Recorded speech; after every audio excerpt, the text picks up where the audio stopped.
يخادعون الله والذين آمنوا وما يخدعون إلا أنفسهم وما يشعرون۔ شروع کی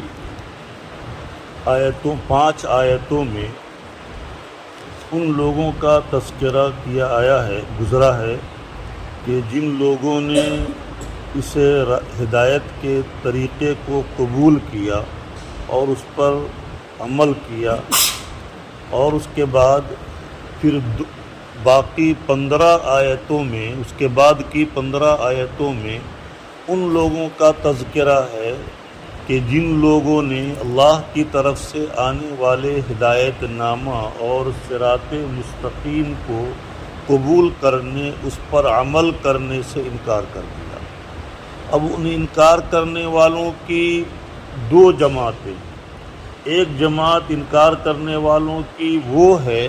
کہ جس نے صاف لفظوں میں 2 ٹوک فیصلہ سنا دیا کہ ہم اس کو نہیں مانتے اور ہم اس پر عمل نہیں کرتے، اور تو اس کا بیان شروع کی 3 آیتوں میں گزرا، بلکہ 2 آیتوں میں گزرا، اور اس کے بعد 13 آیتوں میں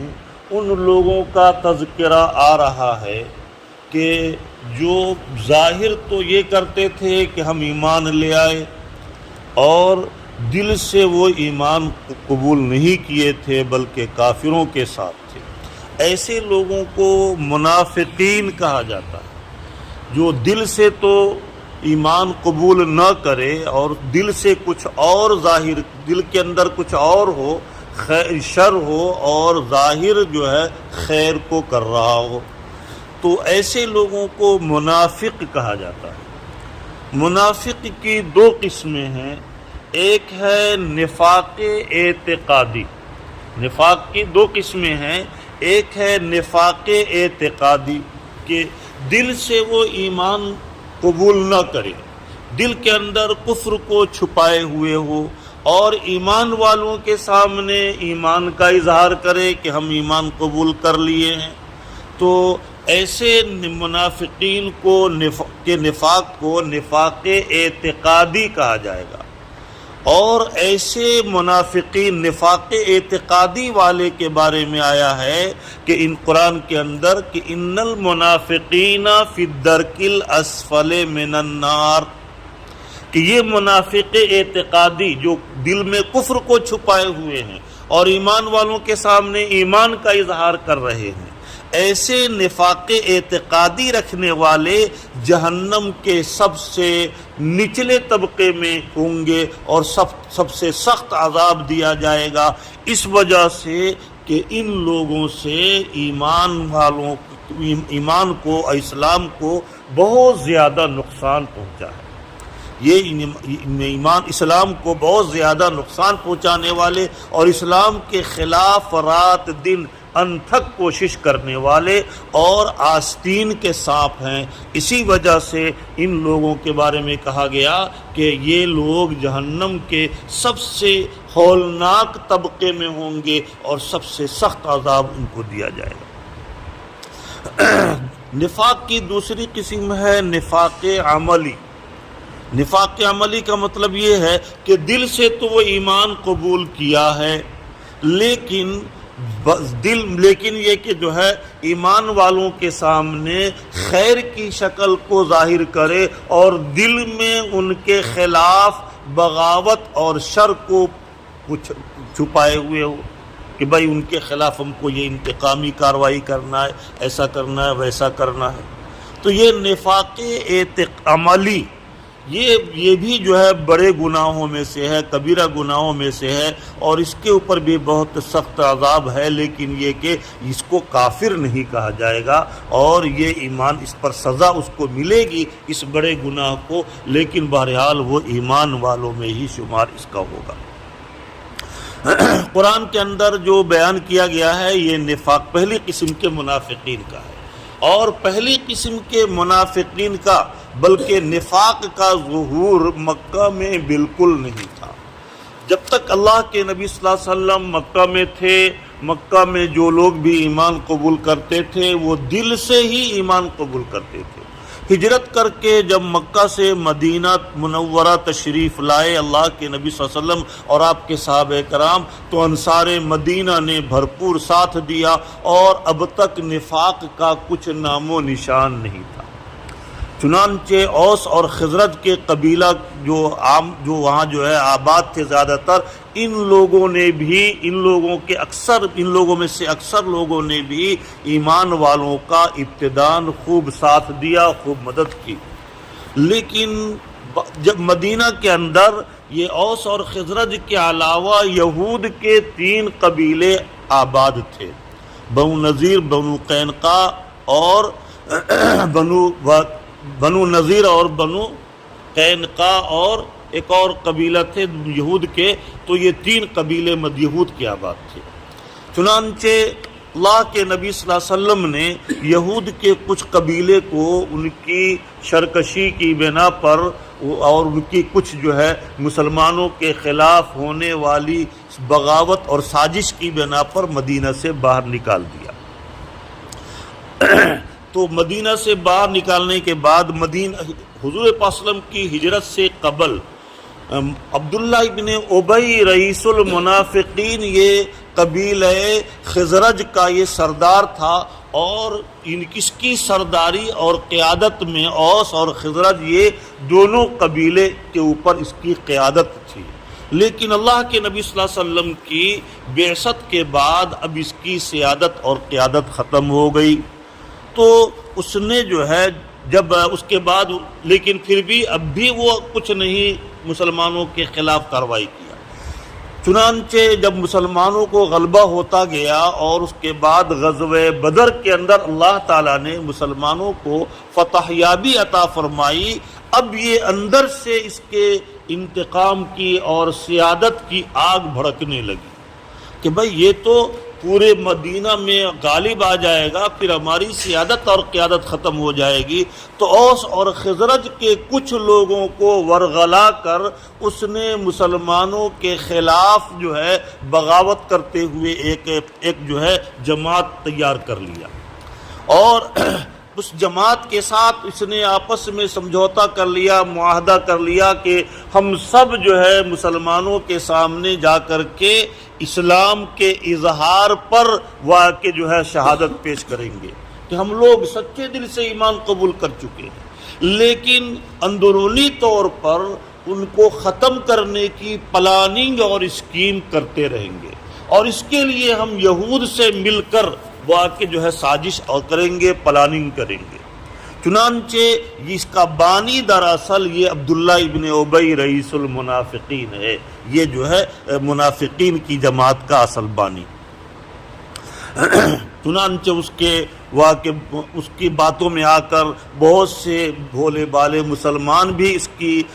جماعت میں شامل ہو گئے، اور منافقین کے اندر جو ہے کی جماعت میں شامل ہو کر مسلمان کے خلاف جو ہے سازشیں کرنے لگے۔ اسی کا تذکرہ اس آیت میں آیا ہے۔ تقریباً 13 آیتوں میں اس جماعت کے کا طریقہ اور اس جماعت کے لیے کا جو ہے کہ اللہ کی طرف سے کیا جو ہے انجام تھے اور ان کا طریقہ کار کیا تھا، اس کو تقریباً اجمالی طور پر 13 آیتوں میں یہاں سے بیان کیا جا رہا ہے کہ وَمِنَ النَّاسِ مَن يَقُولُ آمَنَّا بِاللَّهِ وَبِالْيَوْمِ الْآخِرِ وَمَا هُمْ بِمُؤْمِنِينَ، کہ لوگوں میں سے بعض لوگ وہ ہیں جو یہ کہتے ہیں کہ ہم اللہ کے اوپر ایمان رکھ لائے اور قیامت کے دن کے اوپر ایمان لے آئے، اور یعنی ایمان والوں کے سامنے ایمان کا اظہار کرتے ہیں، لیکن یہ ایمان کا اظہار ان کا صرف لفظی ہے۔ وَمَا هُمْ بِمُؤْمِنِينَ، یہ لوگ دل سے ایمان قبول نہیں کیے، حالانکہ ایمان کے لیے تصدیق قلبی ضروری ہے۔ وہ لوگ دل سے مومن نہیں ہیں بلکہ صرف زبان سے ایمان کا اظہار کرتے ہیں۔ یخادعون اللہ والذین آمنوا، اور صرف زبان سے ایمان کا اظہار کر کے گویا کہ وہ اللہ کو اور اللہ کے اوپر ایمان لانے والے کو دھوکہ دے رہے ہیں کہ بھائی ہم ایمان لے آئے، وہ ایمان والے یہ سمجھتے ہیں کہ یہ ہماری جماعت کا فرد ہے۔ اب اس کے سامنے ایمان والوں کی جو بھی پلاننگ ہوتی ہے دشمن ایمان کو ایمانی کام کو جو ہے دعوت کے کام کو آگے بڑھانے اور پھر کافروں کی تدبیر کو اور ناکام کرنے کے سلسلے میں جو بھی آپس میں مشورہ ہوتا تھا، جو بھی پلاننگ ہوتی تھی، یہ ساری چیزیں جو ہے یہ منافقین کافروں اور یہودیوں کو جا کر پہنچایا کرتے تھے۔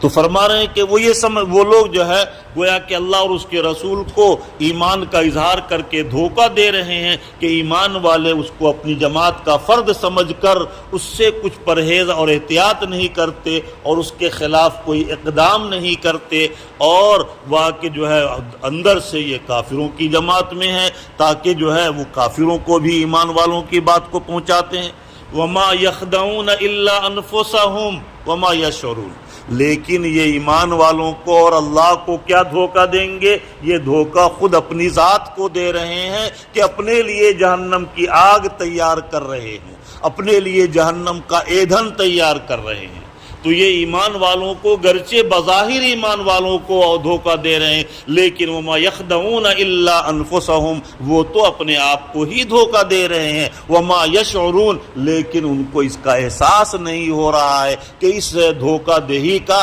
اور اس منافقانہ روش کا انجام کیا ہونے والا ہے اور اس پر اللہ کی طرف سے کتنی سخت گرفت ہونے والی ہے۔ وما یشعرون، اس کا اس کو اندازہ ابھی نہیں ہو رہا ہے۔ فی قلوبہم مرض، فرمانے کہ وہ اس طرح کی حرکت اس وجہ سے کرتے ہیں کہ ان کے دل میں مرض ہے، شکوک و شبہات ہے، اسلامی تعلیمات کی جانب سے ان کے دل میں شکوک و شبہات پڑے ہوئے ہیں، اور یہ شکوک و شبہات جو ہے یہ کم علمی کی وجہ سے نہیں ہے بلکہ کج علمی کی وجہ سے۔ میں نے بتلایا تھا کہ مفسرین نے لکھا ہے کہ ایک ہے ضلالت اور ایک ہے غوایت۔ ضلالت کا مطلب یہ ہے کہ کوئی بھی راستہ معلوم نہ ہو تو لا علمی کی بنا پر غلط طریقے کو اختیار کر لینا، تو اس کا علاج یہ ہے کہ اس کو صحیح راستہ بتلا دیا جائے تو وہ فوراً راہ راست پر صحیح راستے پر آ جائے گا۔ لیکن غوایت یہ ہے کہ صحیح راستہ معلوم ہونے کے باوجود محض ہٹ دھرمی اور کجروی کی بنا پر غلط راستے کو اختیار کرنا، کہ چاہے یہ راستہ غلط ہے لیکن ہم تو اسی کو اختیار کریں گے، ہم تو اسی پر چلیں گے، تو یہ غوایت کہا جاتا ہے۔ اس کا علاج حضرت تھانوی علیہ رحمہ نے یہ بتلایا ہے کہ اس کو جوتے اس کے سر پر لگائے جائیں جب تک کہ اس کی دماغ کے اندر انانیت کا جو سور ہے وہ نہ نکل جائے گا، اور دماغ کے اندر وہ شرکشی کی دماغ کی نہیں نکلے گی، اس وقت تک وہ صحیح راستے پر نہیں آئے گا۔ اس وجہ سے کہ انانیت کا جو سور ہوتا ہے یہ بہت مہلک ہوتا ہے۔ اسی وجہ سے وہ کہ فرعون نے بھی اپنے آپ کو بڑا سمجھتے ہوئے کہا تھا انا ربکم الاعلی، جس کی وجہ سے انانیت نے اس کو ہلاک اور برباد کر دیا۔ اسی وجہ سے اب اکابرین جو ہے ہمارے اس بات کی تاکید کرتے ہیں کہ ہم اپنی گفتگو میں بھی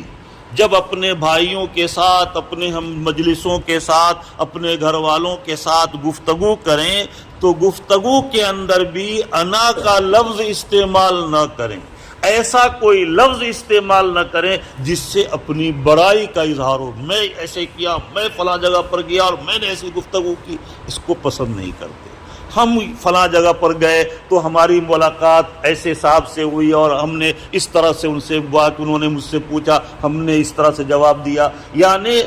اگر میں ایسا کیا تو گویا کہ اپنی بڑائی کا اظہار ہوتا ہے، اور کوئی ایسا لفظ جس میں اپنی بڑائی کا اظہار ہو یہ جو ہے پسندیدہ نہیں ہے شریعت کی نگاہ میں۔ بہرحال وما یخدعون الا انفسهم وما یشعرون فی قلوبہم مرض، ان کے قلوب میں مرض ہے، اور اسلامی تعلیمات کی جانب سے کجروی کی بنا پر کہ جو ہے نفاق کی بنا پر ان کے دل میں ایمان کی جو ہے اسلامی تعلیمات کی طرف سے شکوک و شبہات ہے، اور یہ شکوک و شبہات کم فہمی کی بنا پر نہیں بلکہ کج فہمی کی بنا پر ہے۔ فزادہم اللہ مرضا، چنانچہ اللہ تعالیٰ نے اس مرض میں اور اس سرکشی میں ان کو اور اضافہ کر دیا کہ بھائی جاؤ، تم ان کے دل پر جو واقع کج فہمی کی بنا پر پردہ پڑ گیا ہے حق بات کو سمجھنے سے، اللہ تعالیٰ نے اس کے اندر اور اضافہ کر دیا تاکہ یہ کج فہمی میں اور سرکشی میں مزید بڑھتے چلے جائیں اور آخرت کا عذاب ان کے لیے مزید اضافہ ہوتا چلا جائے۔ وَلَهُمْ عَذَابٌ عَلِيمٌ، اور ان کے لیے اس کج فہمی کی بنا پر، اس سرکشی کی بنا پر دردناک عذاب ہے، ایسا سخت عذاب ہے کہ جس کو جھیلنے کی ہی طاقت نہیں ہوگی،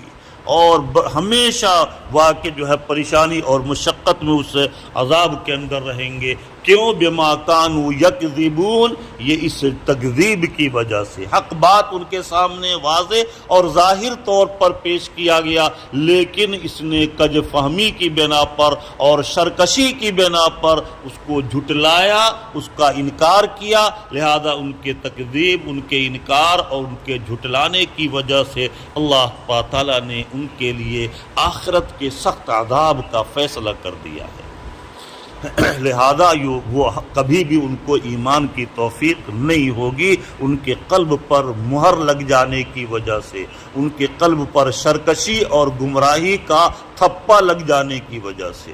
وَإِذَا قِيلَ لَهُمْ لَا تُفْسِدُوا فِي الْأَرْضِ، یہ لوگ ہمیشہ اسلام کے خلاف کوئی نہ کوئی شوشہ نکالتے رہتے اور اس کی وجہ سے امت میں فساد برپا کرتے رہتے ہیں، لیکن جب ان سے کہا جاتا ہے کہ وَإِذَا قِيلَ لَهُمْ لَا تُفْسِدُوا فِي الْأَرْضِ، کہ تم روئے زمین پر فساد برپا مت کرو، تم ایسی کوئی اس واقع پلاننگ نہ بناؤ اور ایسا کوئی لفظ اسلام کے خلاف زبان سے نہ نکالو کہ جس کی وجہ سے آپس میں فساد برپا ہو، تو ان سے جب یہ منع کیا جاتا، قالوا انما نحن مصلحون، تم مجھے فسادی کہتے ہو، ہم ہی تو اصلاح کرنے والے ہیں، ہم تو یہ اصلاح کی خاطر یہ سب باتیں اور یہ سب کام کر رہے ہیں، ہمارا ایک ایک عمل افساد کے لیے نہیں بلکہ اصلاح کے لیے ہے۔ حالانکہ ان کا ایک ایک عمل، اٹھنا بیٹھنا جاگنا، یہ سب افساد کے لیے ہوتا ہے،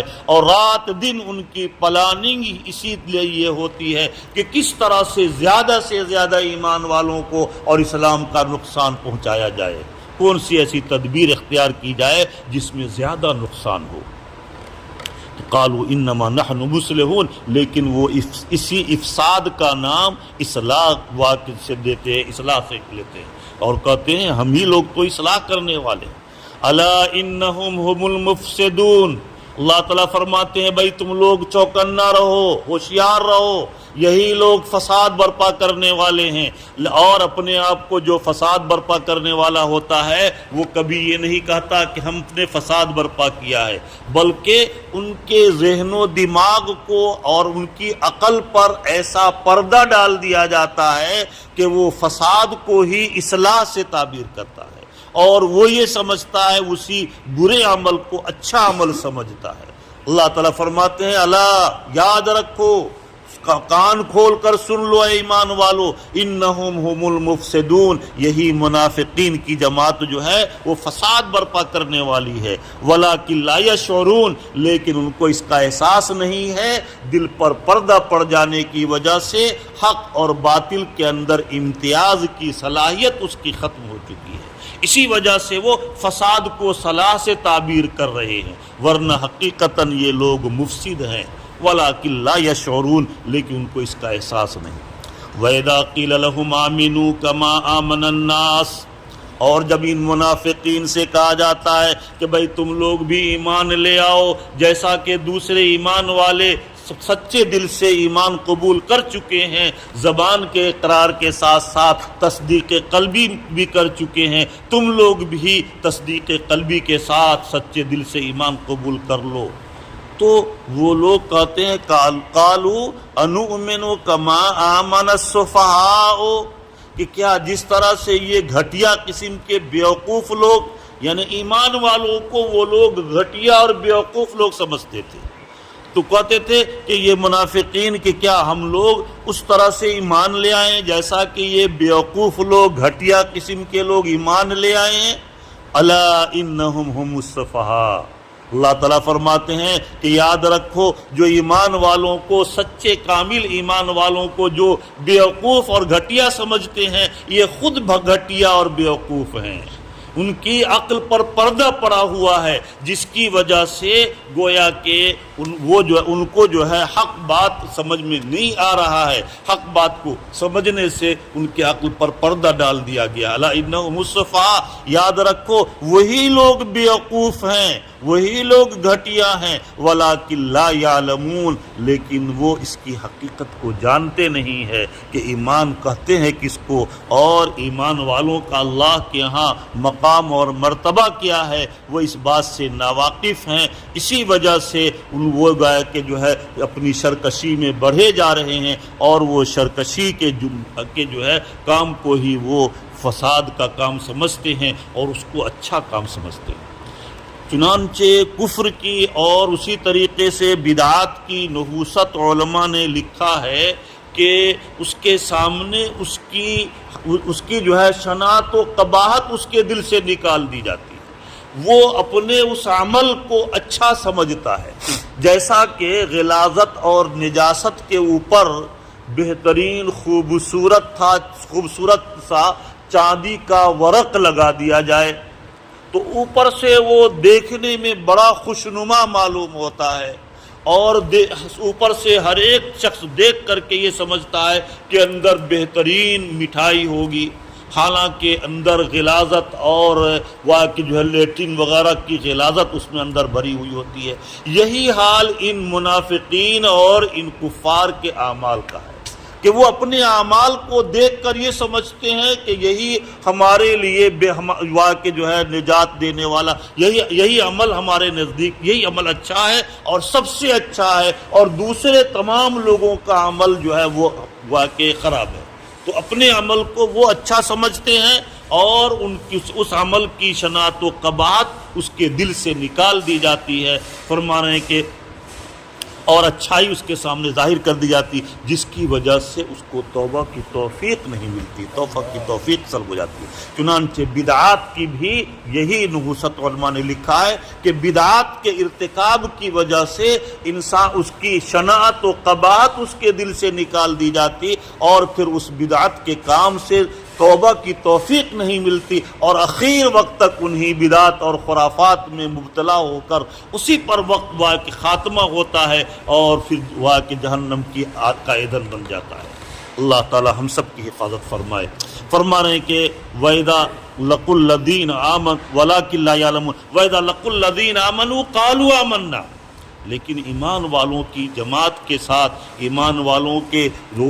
ایمان والوں کے پاس جب یہ جاتے ہیں، ایمان والوں کی مجلس میں جب جاتے ہیں تو وہ کہتے ہیں، وہ یہ نہیں کہتے کہ ہم منافق ہیں یا ہم جو ہے یہود کے ساتھ ہمارا ساز باز ہے، بلکہ وہ یہ کہتے ہیں آمنا، بھائی ہم بھی ایمان رکھتے ہیں، ہمارا بھی جو ہے اللہ کی وحدانیت پر اور قیامت کے دن پر ایمان ہے، لیکن اور وہ اس طریقے سے اپنے آپ کو مومن ظاہر کرتے ہیں۔ وَإِذَا خَلَوْا إِلَىٰ شَيَاطِینِهِمْ، لیکن جب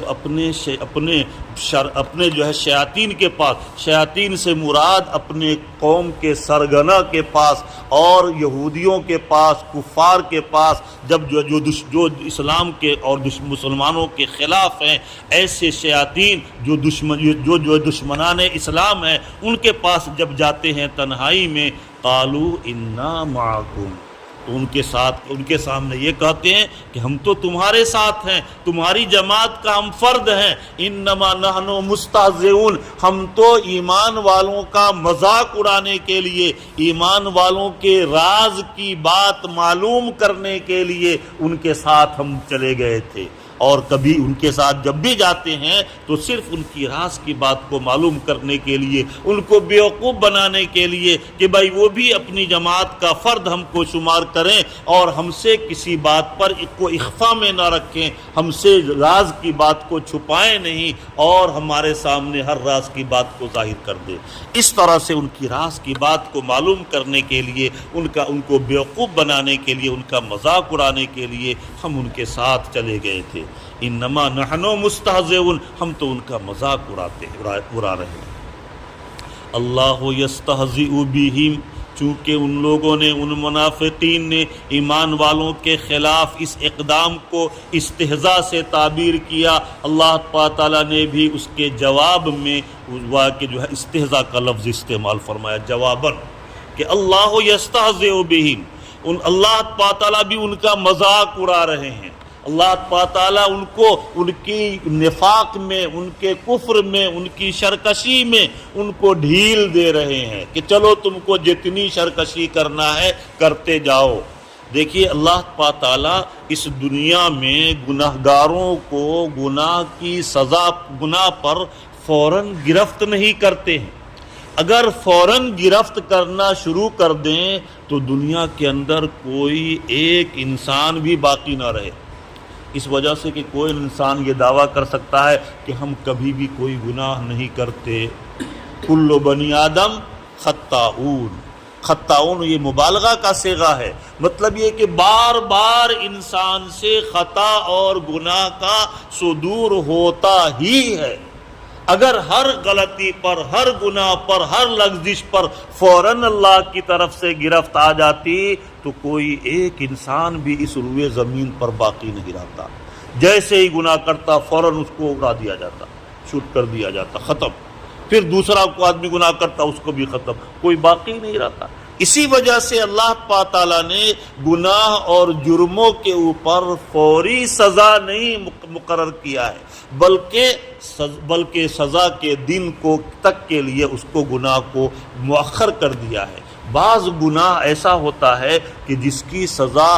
اللہ تعالیٰ دنیا میں لوگوں کی عبرت کے لیے بعض لوگوں کو دے دیتے ہیں، بعض گناہ کی سزا دیتے ہیں، ورنہ عموماً عام طور سے ضابطہ یہی ہے کہ فوری طور پر گناہوں پر گرفت نہیں ہوتی، بلکہ اس کو جو ہے ایک متعینہ مدت اس کے لیے طے کر دی جاتی ہے کہ بھائی جب اتنی مدت تک وہ شرکشی میں حد سے بڑھ جائے گا تب جا کر کے گرفت ہوگی۔ چنانچہ اللہ تعالیٰ ان منافقین کو بھی ابتداءً خوب ڈھیل دیتے رہے،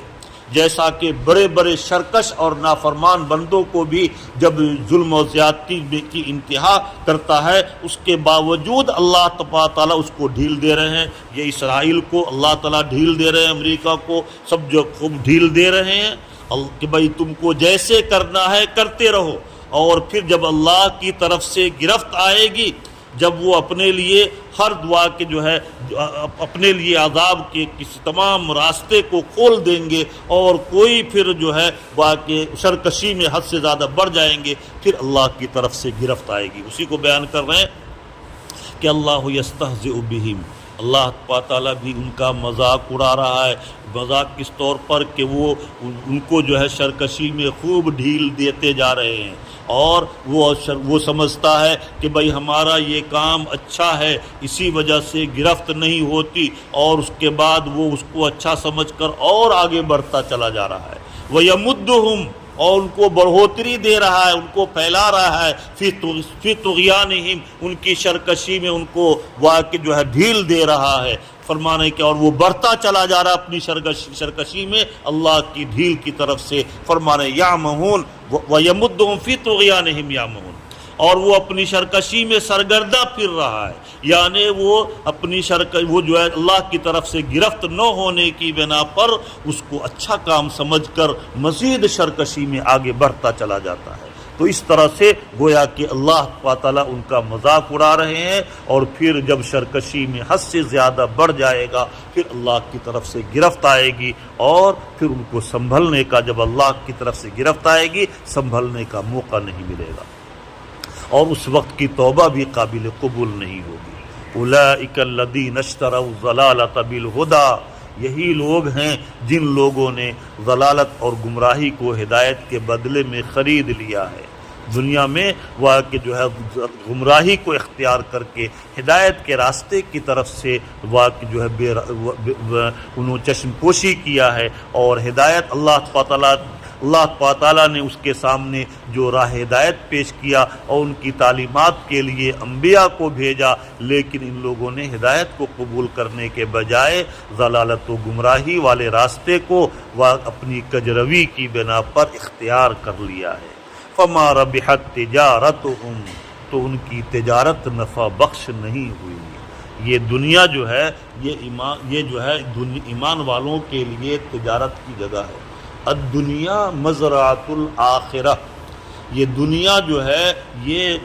زراعت کی جگہ ہے، تجارت کی جگہ ہے۔ دنیا میں انسان جیسا پودا، جیسے کھیت کے اندر جیسا پودا انسان لگاتا ہے، جیسی بیج ڈالے گا ویسا ہی اس میں سے دانہ نکلے گا۔ اسی طریقے سے یہ دنیا بھی آخرت کی کھیتی ہے۔ اس دنیا کی زندگی میں ہم جیسا عمل کریں گے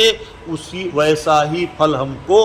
واقع جو ہے اللہ تعالیٰ آخرت میں دیں گے۔ الدنیا مزرعۃ الآخرہ، فرما رہے ہیں کہ یہ لوگ ضلالت و گمراہی کو اختیار کر کے ہدایت کے بدلے میں انہوں نے کیا کیا ہے؟ فرما رہے ہیں کہ